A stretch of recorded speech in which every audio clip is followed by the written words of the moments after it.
Naming ibalita na ito unanimous ang board of directors, ang management, nagkaisa kami na yung 1 peso per liter na pinapataw namin na royalty fee sa lahat ng gasolina, lahat ng fuel na pumapasok sa Clark ay isususpend. Suspended for 2 months for April and May. Yan ang balitang maganda para sa ating mga motorista at sa ating mga locators.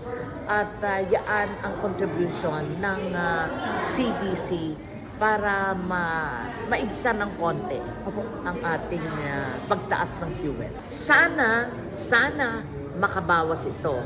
At para naman sa CDC, siyempre may bawas kaming revenue.